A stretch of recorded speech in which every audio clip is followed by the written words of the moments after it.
Hey guys, they'll be comparing the differences between BMW's 7-speed DCT gearbox and the 6-speed manual transmission option offered from 2008 up until 2020 for the DCT cars.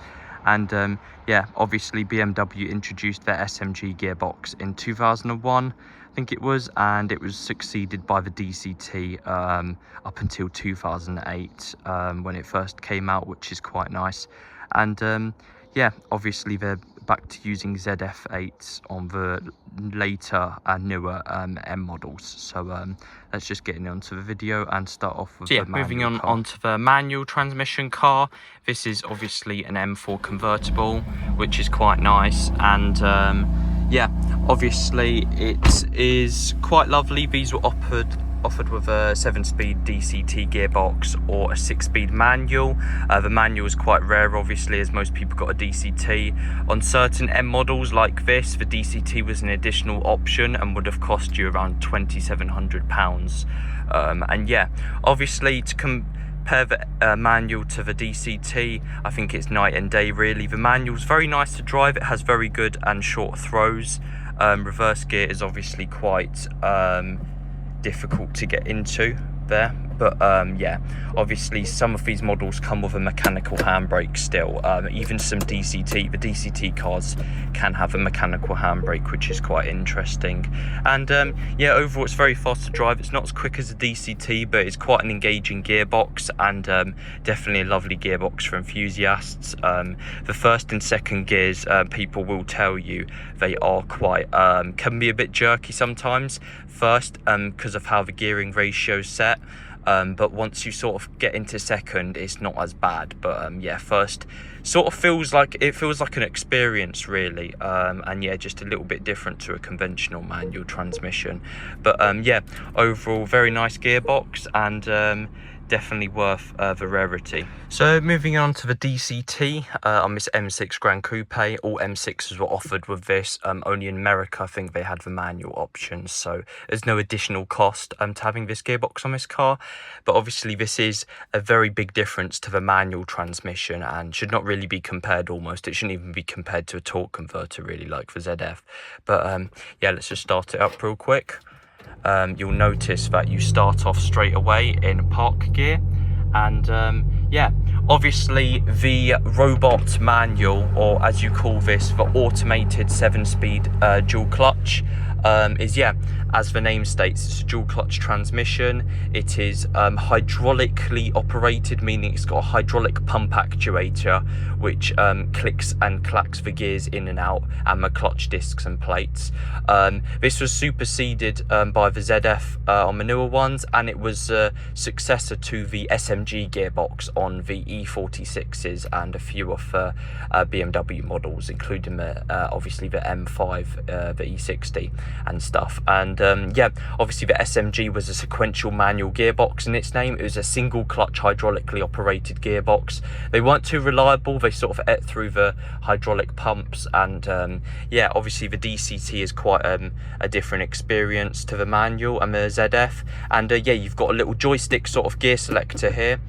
So basically how it operates is, yeah, you've got two clutch disc plates. You've got one clutch disc which has gears 1, 3, 5 and 7, and then the other clutch disc plate which has 2, 4 and 6, having odd numbers on one clutch plate and even numbers on second, so it can basically pre-prime and pre-shift the next gear in advance for very rapid gear changes. But yeah, obviously this is how it works. It's like a little joystick. A lot of people make jokes on TikTok and stuff about, you know, how you blip the throttle and slap it in neutral and just rev bang it like a manual.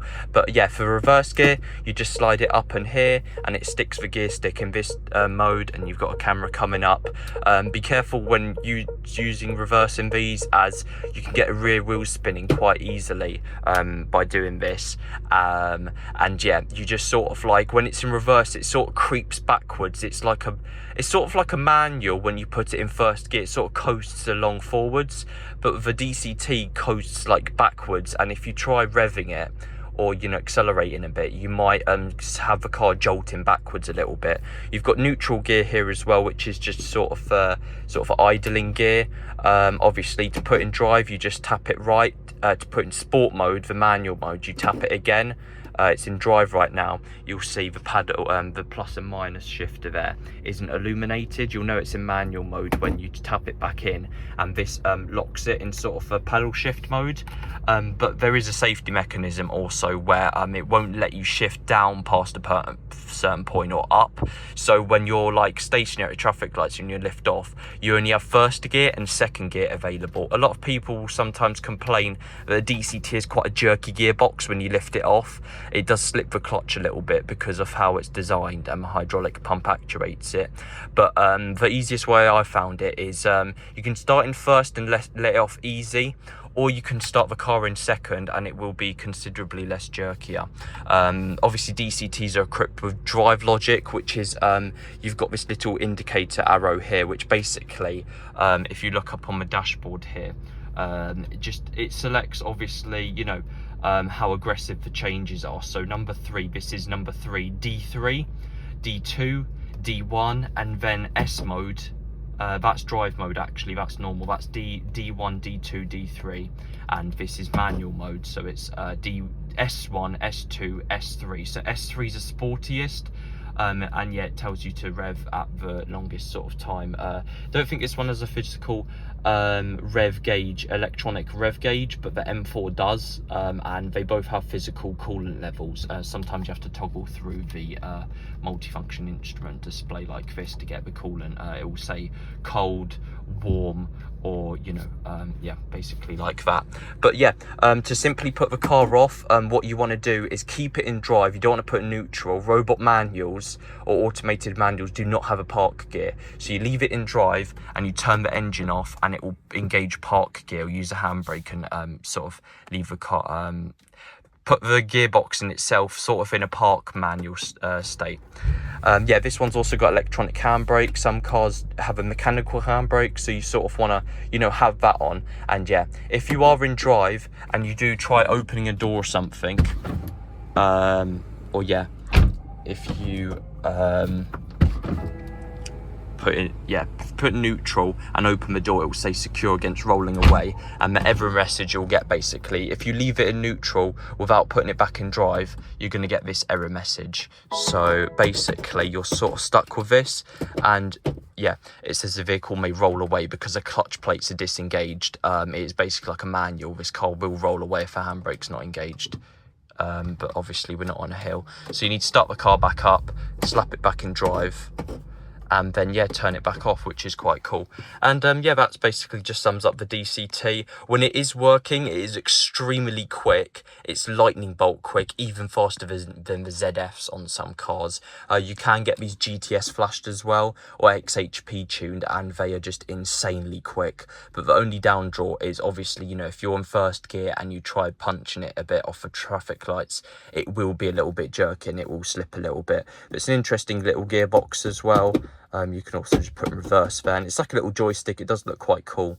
And yeah, hope you guys enjoyed that. And obviously I have done a driving video of both cars, the manual and the DCT and the ZF gearbox as well.